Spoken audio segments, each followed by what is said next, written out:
जय हिंद दोस्तों। Welcome back to our YouTube channel knowledge is power. तो पिछले वीडियो में हमने देखा था कि कांग्रेस जो है वो असहयोग आंदोलन को स्वीकृति दे दिए थे। अब हम लोग असहयोग और खिलाफत आंदोलन को चलाया कैसे गया इस विषय पे थोड़ा चर्चा करेंगे। तो क्या हुआ कि असहयोग और खिलाफत आंदोलन जनवरी 1921 में शुरू हुआ। इस आंदोलन में विभिन्न समाजों और समूहों ने हिस्सा लिया, लेकिन हर एक की अपनी अपनी आकांक्षाएं थी।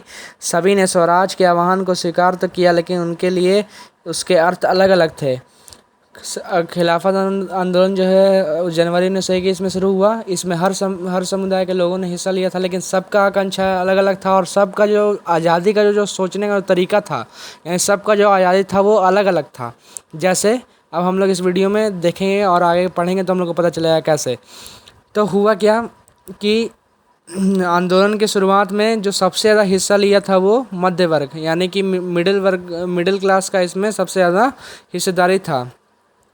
और इसमें असहयोग आंदोलन में मिडिल क्लास जो है वो उसका हिस्सेदारी सबसे अधिक था। वही बहुत ज़्यादा इसमें सहयोग दिया है असहयोग आंदोलन को बढ़ाने में। तो हुआ क्या कि जितने भी बच्चे थे और शिक्षक थे और वकील थे वो सारे ही ब्रिटिश संस्थानों को छोड़ दिए थे। इस विद्यार्थी जो थे स्कूल कॉलेज को छोड़ दिए थे। हेड मास्टरों ने इस्तीफा सौंप दिया था और वकील जो है वो मुकदमे को लड़ना बंद कर दिए थे। और केवल मद्रास में केवल पूरे भारत में चुनावों को रद्द कर दिया गया था, लेकिन केवल मद्रास ही एक ऐसा राज्य था जिसमें चुनाव हुआ था। इसमें इस चुनाव का कारण क्या था कि वहाँ पे एक जस्टिस पार्टी था जिसका मानना था कि वो जो है गैर ब्राह्मण का पार्टी था, उसमें कोई भी ब्राह्मण नहीं था। और उसका ऐसा मानना था कि अगर वो लोग चुनाव लड़के चुनाव जीत जाते हैं तो उनको भी वो सेम अधिकार मिलेंगे जो ब्राह्मण्स को दिए मिलते हैं। इसलिए उस पार्टी ने चुनाव का बहिष्कार नहीं किया था। अब हम लोग देखेंगे कि इतना सारा जो चीज़ होने लगा असहयोग आंदोलन जब हुआ तो इसका आर्थिक मोर्चे पर क्या क्या असर देखने मिला। तो विदेशी सामानों का बहुत ज़्यादा बहिष्कार हो रहा था, जिसके कारण अंग्रेज़ों को खूब लॉस हो रहा था। शराब की दुकानों की पिकटिंग की जा रही थी। पिकटिंग क्या है कि प्रदर्शन या विरोध का एक ऐसा स्वरूप जिसमें किसी भी दुकान, फैक्ट्री या दफ्तर के भीतर जाने का रास्ता रोक लेते हैं। तो पिकटिंग में क्या था कि किसी भी लोगों को उस दुकान में शराब की दुकान में जाने ही नहीं दिया जा रहा था, यानी कि वहाँ पे लोग जो है धरना प्रदर्शन दे रहे थे और वहाँ पे जो आने वाले लोगों को थे उनको जागरूक कर रहे थे, उनको समझा बुझा के वहाँ से भेज दे रहे थे। और विदेशी कपड़ों का होली जलाया जा रहा था, यानी कि उस कपड़े में एकदम खुलेआम लोग आकर के आग लगा दे रहे थे। तो हुआ क्या कि 1921 से लेकर 1922 के बीच विदेशी कपड़ों का जो आयात था वो आधा रह गया था। उसकी कीमत 102 करोड़ से घटकर 57 करोड़ रह गई थी। कि अंग्रेज़ों का जो बिजनेस था वो पूरा का पूरा आधा हो गया भारत में।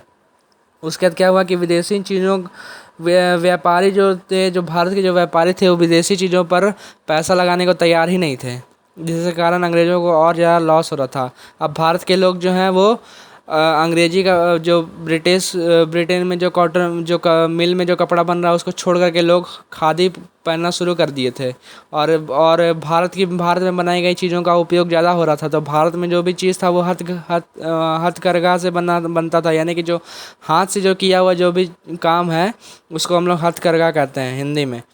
तो उसका उत्पादन भारत में हो रहा था, उसका उत्पादन बढ़ रहा था, जिसके कारण अंग्रेज़ों को इसमें भी लॉस। लेकिन जो हाथ से बना हुआ जो चीज़ था, जैसे खादी का जो कपड़ा है उससे सारा चीज़ हाथ से सिलाई बुनाई होता है, जिस कारण वो बहुत ज़्यादा महंगा होता है।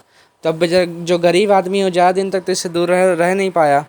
उसके बाद क्या हुआ कि ये जो आंदोलन है वो कुछ समय के बाद धीमा पड़ना शुरू हो गया। इसका धीमा पड़ने का भी 3-4 कारण है, जल्दी जल्दी देख लीजिए आप लोग कि 3-4 कारण है। वो क्या है कि ये हथकरघे का जो बना हुआ जो कपड़ा था वो बहुत ज़्यादा महंगा था, तो गरीब आदमी इससे ब्रिटेन का जो है कपड़ा से ज़्यादा दिन तक दूर नहीं रह सका।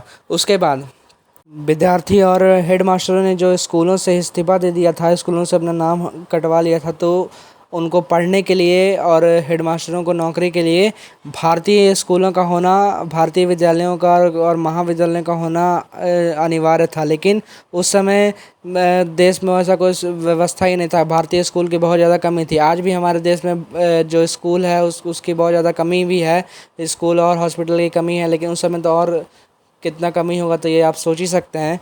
इसके कारण कि लोग जो है फिर दोबारा सरकारी स्कूलों में जाने लगे, वकील भी दोबारा कोर्ट में नज़र आने लगे, जिसके कारण ये जो असहयोग और खिलाफत आंदोलन जो चल रहा था वो थोड़ा थोड़ा धीमा होना शुरू हो गया। अब ग्रामीण इलाकों और बागानों में असहयोग और खिलाफत आंदोलन को किस तरह देखा गया, वहाँ के लोगों ने इसे किस तरह से समझा, ये अब हम नेक्स्ट एपिसोड में देखेंगे। तब तक के लिए जय हिंद, जय भारत, धन्यवाद।